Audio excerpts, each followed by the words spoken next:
PUBG Mobile Streaming PC with Gigabyte.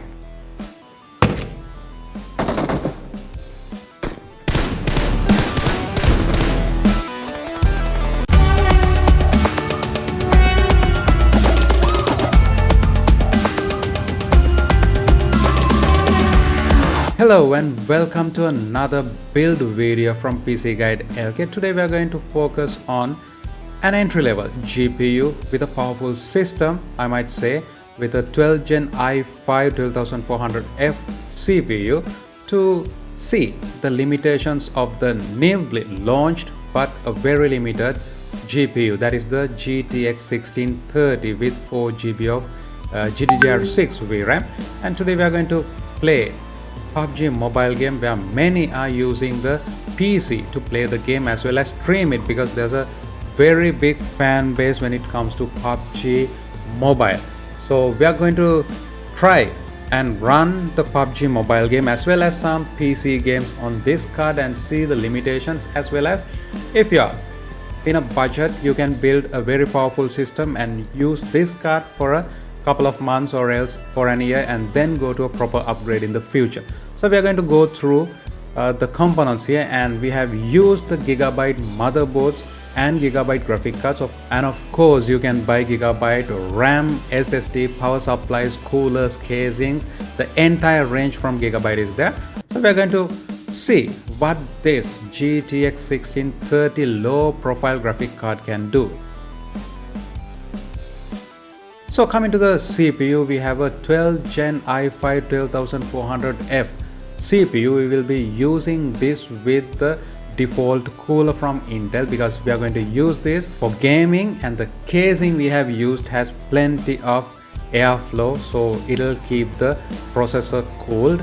And of course, if you are using this for very stressful workloads like 3D rendering and video editing, I suggest you go for a liquid cooler or else an aftermarket cooler which will keep the CPU cool all the time. Coming to the motherboard, we have three variants here. Of course, the two on the left are from the B660 mid-range chipset, which is the DS3H, and the gaming AC version both use the DDR4 RAM version instead of DDR5, which is a bit costly compared to the almost readily available DDR4. And then we have, if you want to go on a budget route, you can opt for the H610 motherboard as well.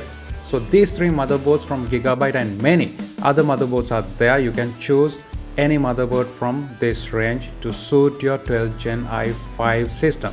The RAM used here is PNY XLR8 3200 MHz. We have used two 8GB sticks, which totals the RAM amount to 16 GB. So if you're planning on streaming or gaming, it's always better to go for 16 GB instead of 8. And the boot drive or else the main storage will be 240 GB SATA drive, which we will be using as the main and only drive here in order to keep the costs down and then play a few games. The power supply used is Thermaltake 550 watt 80 plus white labeled power supply. Of course, you can choose a Gigabyte or else another brand for this purpose, whatever you trust. The GPU we have here is the 1630 GPU, and this is a very low profile card with two fans and a chunky block as the heatsink, which is made out of aluminum, and the graphic card has 4 GB of GDDR6 VRAM. And then again, I must tell you that this is a very limited card compared to the GTX 1650. The casing we used here is Silverstone Farah 2 casing, so you can get this casing or else any other budget casing as you wish. And the Silverstone casing has plenty of room even to house a big GPU and has 4 fans with it, which can be controlled, and it is ARGB. With all that said and done, let's get into the building process.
Just like that, the build is complete and we have installed Windows, and the Gigabyte App Center has helped us to install the drivers and set up the PC very quickly. Here you can see we are playing the PUBG mobile game on the Game Loop emulator, and the frame rate is 60, and you can see the settings we have used. And then again, the card uses around 40 watts.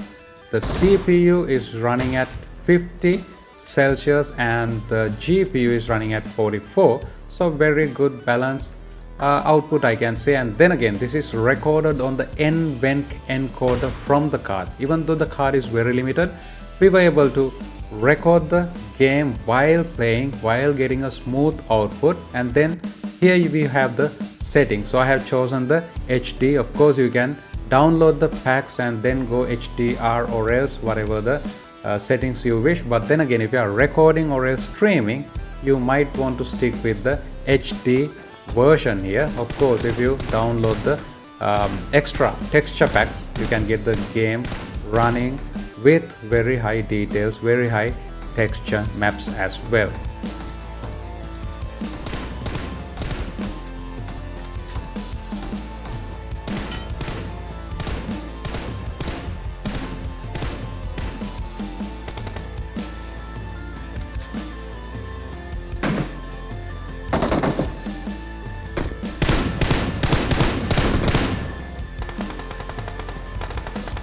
Next, we tried Call of Duty 4 Remastered Edition. Here we have improved textures, animations, and a couple of new models included in the game. And then again, you can see when it is indoors, we have a stable 90 FPS rate, and then again in outdoors, we have 60 FPS with all settings set to ultra in 1080p resolution as shown here.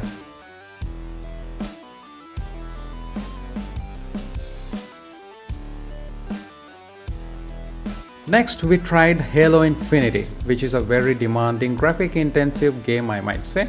You can see the settings here. I have chosen medium settings, and then the anti-aliasing has been turned to low in order to support the card, because we are playing while we are recording the game. So with all of this, the card is maxed out, but the CPU is running at 28%.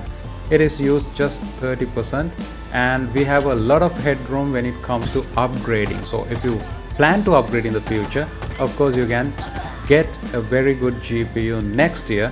But of course, with a very limited budget and very few upgrades, where you only have to upgrade the graphic card, you can keep this system for a very long time, doing your normal work and then gaming a bit as well. So let me know your thoughts on this build and your ideas on what to bring next on this channel, and I hope I will get some input from around the world. Hope to see you again very soon.